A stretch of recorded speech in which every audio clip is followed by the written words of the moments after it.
E a partir de agora, o nosso assunto é saúde. Vamos falar de saúde aqui no Sagres em Tom Maior. Falando de pandemia, né? Você acabou de conferir o recado da campanha Fique Protegido do Sistema Sagres de Comunicação. E agora nós vamos falar sobre como a pandemia, sobre como esse estresse, esse medo, essa ansiedade, principalmente naquele período mais forte de isolamento social, como que isso pode afetar na nossa pele, no nosso cotidiano. E para falar sobre este assunto, a gente recebe a partir de agora a médica dermatologista Isadora Guimarães Paiva e também minha querida amiga Jéssica Dias. Primeiramente, seja bem-vinda, doutora Isadora.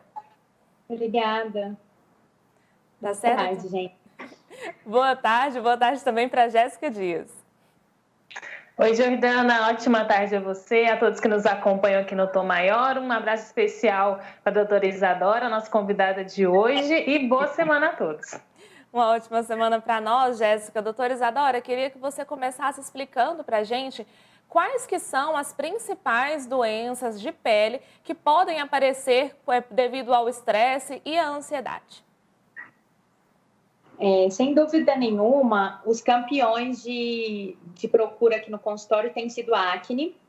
Então, a acne, o uso das máscaras, né, tem piorado a oleosidade da pele. E o estresse, com certeza, também. A gente já tem alguns estudos mostrando que o estresse piora a acne. Os pacientes também têm comido muitas vezes pior ou comido alimentos mais ricos em açúcar, né, em leite, que também tem uma relação com a piora da acne. Então, a gente tem visto um aumento muito grande dessa queixa aqui na clínica. Doutora Isadora, então em relação à acne, a gente não tem outra opção, temos que usar as máscaras, proteger, né, contra o coronavírus. O que a gente pode então fazer para amenizar ou prevenir então as espinhas por conta do uso da máscara?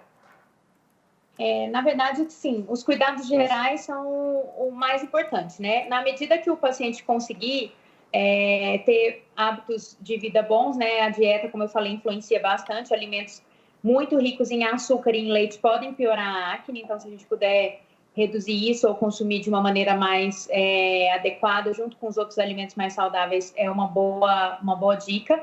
E os cuidados gerais, né? Uso de sabonetes normalmente para pele oleosa, geralmente direcionados pelo dermatologista, mas podem ser sabonetes, né, de acesso fácil, assim, em farmácias.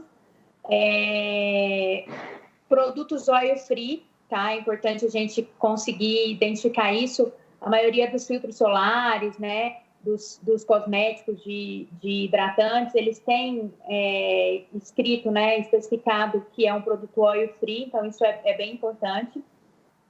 E a gente também tem tratamentos possíveis, né? Então, a gente tem alguns tipos de ácidos, alguns tipos de cosméticos mais específicos. Aí, no caso, o paciente deveria procurar atendimento médico mais direcionado, que a gente pode realmente associar com esses outros cuidados mais básicos para ter uma melhora mais expressiva, né, da acne mesmo. Ainda falando sobre a acne, doutora, ela é presente mais em adolescentes, mas quando ela surge na idade adulta, permanece na idade adulta, pode estar relacionada também a alguma tensão? Sim, com certeza.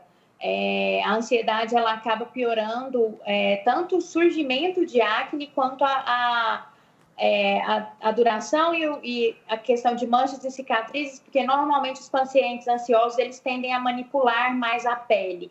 Então, quando eu estou sempre tocando a minha pele ou manipulando pequenas lesões de acne, eu vou perpetuando essas lesões e tem uma maior tendência a que elas deixem manchas residuais e cicatrizes, né? Então, assim, uma dica importante é evitar a manipulação, porque isso não vai acelerar a melhora, pelo contrário, vai dificultar a cicatrização, vai levar à infecção secundária, né? A entrada de algumas bactérias na pele que vão piorar a evolução dessa acne. E aí a ansiedade, ela acaba sendo um componente importante, porque quem é ansioso é que mexe mesmo.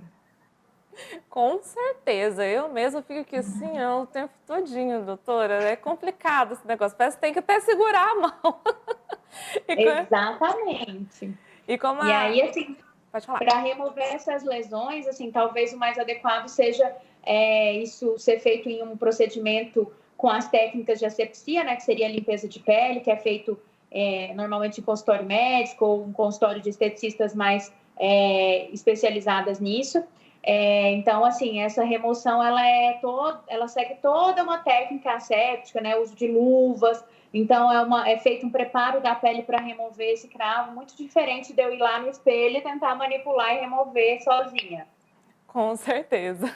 Doutora, falando sobre a acne, né, a gente acaba colocando muito elas muito próxima, né, associando na questão da puberdade. A Jéssica citou a questão da idade adulta, né? Mas o que eu queria saber é o seguinte: em relação ao estresse, se eu me alimento bem, se eu não tenho muito leite na minha alimentação, nem muitos doces, enfim. Mesmo com uma boa alimentação, com uma boa asepsia, com uma boa limpeza de pele, eu não tenho costume de ficar passando a mão suja principalmente, o estresse, ele pode gerar a acne mesmo sem esses fatores de risco, digamos assim? Sim, pode, assim, sem dúvida nenhuma, a faixa etária mais acometida, né, pela acne é o adolescente. A época de puberdade, por alterações hormonais, é a época mais acometida. Mas a gente vê muito a acne da mulher adulta e também no homem adulto relacionado a fatores de estresse, porque a gente sabe que o estresse, ele leva a alteração a estímulos que levam à produção da glândula sebácea a ser aumentada, né? E às vezes o paciente também já tem uma tendência genética à pele oleosa, né? E isso nem sempre melhora com a idade. Então, às vezes a pessoa acha que passou a puberdade, não vou ter mais acne e minha oleosidade da pele vai sumir espontaneamente. Isso, na maioria dos casos, não é verdadeiro. Então, a gente vê muito paciente, mesmo com envelhecimento, manter uma pele oleosa e no caso da mulher, principalmente, dependendo de estímulos hormonais, essa acne também tem períodos de pior ao longo da vida. Doutora Isadora, além da acne, quais são os outros efeitos que o estresse pode causar, então, na nossa pele? Alergia é um fator também que causa algum dano causado por estresse também? Na verdade, o que acontece? Os pacientes, eles já têm uma tendência a serem alérgicos, na maioria das vezes, né? E aí, nas situações de estresse, a gente tem uma exacerbação dessas crises. Então, pacientes que já têm uma tendência a ter uma pele atópica, uma pele irritada, uma pele mais ressecada, aí nos períodos de estresse ele tende a sentir mais prurido, a coçar e ter o que a gente chama de crise, né? Então, na maioria dos pacientes são pacientes atópicos, eles já têm uma tendência a ter doenças alérgicas, às vezes já tem rinite, já tem asma e tem a manifestação cutânea dessas alergias, que seria a dermatite atópica. E ela, com certeza, é agravada pelo estresse. A falta de sol, por exemplo, ela também pode estar relacionada à falta de tomar sol, a algumas doenças da pele? Pode, assim, na verdade, o sol, ele influencia principalmente na produção da vitamina D, né, que está bem na moda, assim, porque tem alguns estudos tentando correlacionar a dose de vitamina D no organismo com as respostas variáveis ao Covid, e, assim, não 100% comprovado, mas existe essa especulação. Mas algumas doenças podem melhorar com a exposição solar, por exemplo, a psoríase, né? A psoríase é uma doença que, classicamente, ela pode ser tratada com a exposição à radiação ultravioleta A e B, né, que é a radiação do sol. Mas, assim, a gente nunca incentiva que isso seja feito da maneira que o paciente achar que é o certo, porque não é se queimar ao sol, é uma exposição controlada na maioria das vezes, né? Então, isso deve ser direcionado por um médico, principalmente porque hoje a gente sabe que o sol também tem vários efeitos deletérios da exposição crônica e não protegida, né? Então, não é porque eu tenho psoríase, por exemplo, e sei que o sol vai me beneficiar, que eu vou tomar sol, por exemplo, todos os dias, ou na quantidade que eu quiser, ou quanto mais sol tomar, eu estarei melhor da minha doença. Isso não é verdade. Pelo contrário, as queimaduras, elas podem agravar alguns tipos de doença cutânea, como psoríase, o vitiligo, que também é tratado com radiação, exposição à radiação ultravioleta, né? A gente faz fototerapia. Se o paciente tiver uma queimadura, ele pode ter uma nova lesão de vitiligo. Então, A gente tem que ter muito cuidado com essa exposição, que pode ser benéfica, sim, mas se ela for excessiva, ela vai ser muito mais maléfica do que apenas benéfica, né? Doutora Isadora, a senhora mencionou aí sobre o vitiligo, ele também está associado ao nosso emocional? Com certeza. O vitiligo é uma doença autoimune, né? Causado são células do nosso organismo que atacam os nossos melanócitos, as células de cor da pele, e o desencadeante emocional ou agravamento por situações emocionais é muito, muito descrito na doença, né? Quase sempre a gente encontra um gatilho emocional para o início ou para o agravamento da doença. É uma doença classicamente que tem a ver com essa questão psiquiátrica e transtornos de ansiedade ou perdas, né? São muito frequentemente relatadas.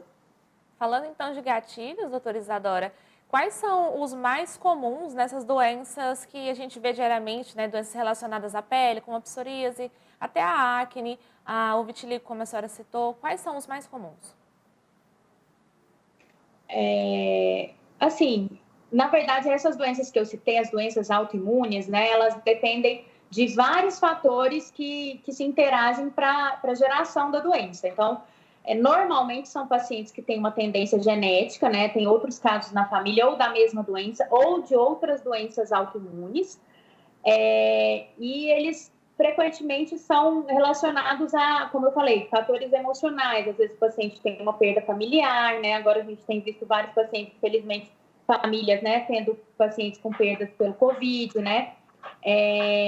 Às vezes traumas como separação, né? Então, separação no casamento, às vezes o filho de pais separados. Então, esses são fatores comuns. E hábitos de vida em geral. A psoríase, por exemplo, tem muita relação com hábitos gerais de vida. Então, são pacientes que têm mais tendência à obesidade, à pressão alta, diabetes, a doenças cardiovasculares. Então, os hábitos de vida em geral também contribuem para alguns tipos de doença, como a psoríase. Em relação ao tratamento, doutora, adianta a gente cuidar da pele sem cuidar do emocional? São tratamentos que têm que ser feitos juntos? Normalmente a gente faz isso junto, né? É lógico que o fator emocional normalmente não é um único fator envolvido, né? E se a gente não tiver o acompanhamento do médico ou de alguém que possa realmente elucidar o quadro, o paciente vai ficando mais ansioso e agravando o quadro. Por exemplo, perda de cabelo, muito frequente pela ansiedade, os pacientes estão mais em casa, eles veem mais os fios caindo. A gente tem uma perda normal de fios por dia, que varia em média até uns 200 fios, mas no dia a dia, em que todo mundo estava, né, na correria do dia a dia, às vezes você nem parava para visualizar aquilo. Agora, em home office, estando o tempo todo no mesmo ambiente, é muito comum eu ver mais esses fios caindo. E alguns fatores, né, como o estresse, às vezes o próprio Covid, né, tem uma perda tardia, como na dengue. Quando eu tenho uma virose intensa, eu posso ter, depois de 2 meses, 3 meses da doença, eu posso ter uma queda muito intensa. E aí, se o paciente fica ali, vendo aquele tanto de cabelo cair, né? Às vezes vendo o cabelo ficar mais ralo, e às vezes sem ter o esclarecimento de um médico que é apenas isso, ele vai ter 1 milhão de hipóteses na cabeça dele, doenças mais graves, né? Câncer, que na verdade nem são as causas mais comuns de queda, mas ele vai ficar ali, né, pensando que realmente pode ser algo mais grave. E aí que entra a avaliação médica, a história clínica. Então, a gente faz um interrogatório para tentar achar possíveis causas de queda. A gente costuma fazer alguns tipos de exames básicos para excluir que o paciente tem anemia, tem alguma alteração da tireoide, tem alguma deficiência de vitamina. E aí, achando o possível causador, a gente consegue orientar para o paciente que aquilo é uma coisa passageira, comum, e que o cabelo dele provavelmente vai retornar ao normal. Nós estamos conversando com a doutora Isadora Guimarães, ela que é médica dermatologista. Doutora Isadora, outro ponto. As pessoas que tiveram Covid-19, principalmente aquelas que passaram muito tempo em hospitais, aquelas que precisaram se internar, devido aos medicamentos e ao ambiente hospitalar, elas podem ter algum problema relacionado à pele? Sim. Os pacientes que têm internação prolongada, eles costumam ficar desnutridos, perder grandes quantidades de peso. O organismo, ele faz uma reserva calórica, uma reserva energética para manter as funções vitais. Então, normalmente, a gente tem, num intervalo pós-doença, a gente tem enfraquecimento de unhas e cabelos, a pele costuma ficar mais ressecada, mais frágil, uma queda aumentada de cabelos. A gente pode ter, no caso, o paciente fica muito tempo deitado, a gente pode ter escaras, né, que são feridas de difícil cicatrização, normalmente na região do bumbum, né, na região dorsal. Então, a gente tem uma série de efeitos colaterais possíveis nesses pacientes, normalmente são transitórias. Depois que o paciente sai desse quadro, ele vai ter um suporte, né, deve ter um suporte de proteínas, e um suporte energético para voltar ao peso normal, que às vezes eles perdem 7, 10 quilos no intervalo curto de tempo, e normalmente depois de alguns meses essas funções vão voltando ao normal. Doutora, e dá para evitar que o estresse, a ansiedade cause algum efeito sobre a nossa pele? Tem alguma dica que a senhora pode dar para quem acompanha a gente aqui no Tom Maior? Assim, eu acho que talvez meditação, né? Eu acho que esse período aí de pandemia, a gente tem tentado buscar técnicas para relaxamento, né? Então, acho que meditação, na medida do possível, talvez técnicas normais para diminuir o estresse, prática de atividades físicas, né? Dentro do possível, eu acho que é interessante que o paciente tente manter alguma rotina de prática de atividade física pelo menos 3, 4 vezes por semana. Eu acho que é uma técnica boa para a gente tentar melhorar o estresse, manter os seus cuidados regulares, mesmo que eu não esteja naquela rotina minha de todo dia, vou fazer uma coisa e sair para o trabalho.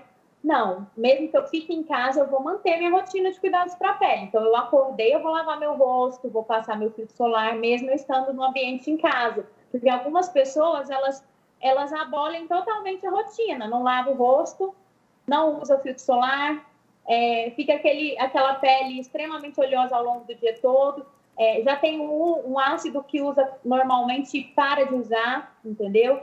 Então, assim, eu acho que é importante a gente manter, né, a mente sã, mantendo pelo menos uma rotina básica, mesmo que a vida não esteja 100% normal, e está longe de estar, a gente tem que tentar manter a nossa mente como se estivesse e levar isso de uma maneira mais saudável e mais leve, né? Então, eu acho que tentar manter a mente sã mesmo. E, doutora, adianta a gente cuidar da pele assim, só com hidratação, por exemplo? Auxilia? De que maneira que isso pode ser benéfico? Só com hidratação? Só com hidratação não. Como que a hidratação, os cremes, por exemplo, no dia a dia, como que eles podem ser benéficos para a nossa pele? Na verdade, assim, a hidratação por si só, ela consegue reorganizar as cutículas superficiais, a cutícula, né, a camada mais superficial da nossa pele, e isoladamente o hidratante ele já tem uma melhora do aspecto geral da pele. Se eu só hidratar, né, com hidratante logicamente mais específico para o meu tipo de pele, eu já vou ter alguma melhora. Mas eu acho assim que na verdade o melhor resultado é com uma rotina mesmo de cuidados. Lavagem com sabonete adequado, que não resseque demais e também não deixe oleoso, se for o caso, né, se for uma pele muito oleosa.